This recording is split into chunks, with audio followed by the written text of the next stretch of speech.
Et c'est sur la place Reine Paola que le bus s'est arrêté toute la journée, avec à son bord bien sûr Michel Gaillard.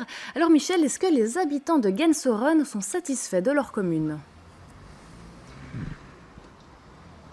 Eh bien oui, ils en sont satisfaits, surtout pour les nouveaux quartiers, on le répète, beaucoup ont été construits ces dernières années. Ils sont moins heureux quand on évoque notamment l'avenue Charles-Quint, souvent jugée sale et très chargée de voitures. Je vous propose d'écouter quelques réactions d'habitants de la commune de Gensoren. Nous les avons collectées avec Morgane Van Obroek aujourd'hui. Calme, tranquille, chouette commune. Un petit village, Gensoren. Oui, c'est ça, c'est un petit village dans la ville. L'avenue Charles-Quint n'est pas très propre, ça c'est vrai. Mais bon. Qu'est-ce qu'on pourrait faire pour améliorer l'avenue Charles-Quint justement ? Il faudrait voir la bourgmestre pour ça. Il faudrait mieux entretenir les trottoirs déjà. Voilà. Les trottoirs sont pas en bon état. Ils sont sales. C'est pas souvent nettoyé à mon avis. Vous avez un petit bébé là, est-ce qu'il a une place en crèche ? Est-ce qu'il y a des services proposés par la commune ? Non, malheureusement non. Vous avez essayé de trouver une place en crèche ? Oui, depuis que j'étais enceinte de 3 mois, donc jusqu'à maintenant. Elle a 6 mois et non. Il n'y a pas besoin de voiture.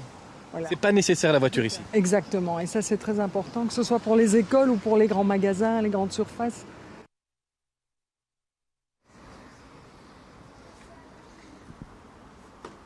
Alors, vous le savez, chaque jour, on prend le pouls de la commune au travers de citoyens engagés, au travers d'un projet ou d'une association. Et aujourd'hui, la Croix-Rouge de Belgique, qui a une antenne ici, notamment à Gensoren, avec son président Benoît De Raat.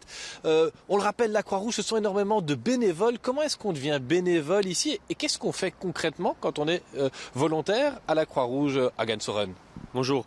Donc pour devenir bénévole, simplement prendre contact avec éventuellement une antenne locale, la direction générale à Uccle, par mail ou via les sites internet, par téléphone ou peut-être du bouche à oreille aussi, en s'inscrivant à partir du plus jeune âge. Donc les enfants de primaire, on les forme déjà aussi avec les services jeunesse. Et puis quand on rentre dans une section locale, il y a diverses choses à faire, s'occuper éventuellement des sans-abri ou alors les prestations de secours, ce qui occupe la majorité de notre temps en tant que volontaire surtout. Alors si on vous fait venir aujourd'hui à Gensoren, c'est parce que la Croix-Rouge est présente à tous les événements.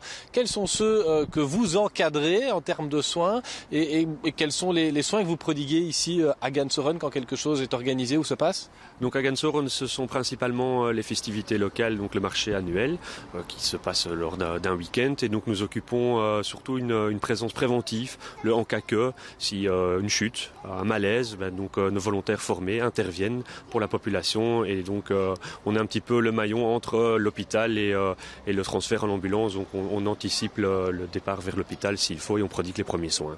Ça vous donne l'image d'une commune qui bouge, Gensoren, ici passe des choses. Vous êtes présent sur d'autres événements, on peut le dire. Donc, mais quand vous venez ici à Gensoren, vous avez quel sentiment, quelle impression ? Donc effectivement, Gensoren bouge beaucoup. Donc au niveau, nous, préventifs locaux, on en a d'autres que le marché annuel. Il y a toutes les activités pour les seniors, pour les jeunes, dans le parc Elisabeth par exemple. Donc on est vraiment présent sur tous les terrains, ce qui fait de Gensoren une commune vivante. Et voilà, même si on apparaît souvent dans l'ombre, on est présent, on ne nous voit pas toujours, mais on est là. Mais oui, effectivement, Gensoren est vivante. Merci Benoît De Raat d'être venu jusqu'à nous pour nous donner ce point de vue, celui d'un citoyen engagé. Si vous avez un avis sur votre commune et que vous habitez par exemple du côté d'Anderlecht, venez nous retrouver demain. Nous serons place de la Vaillance et nous enregistrerons tant vos questions citoyennes que vos avis que nous diffuserons dans les journaux et notamment celui de 18h comme aujourd'hui. Demain c'est Anderlecht donc qui sera à l'honneur. Merci Michel Gaillard.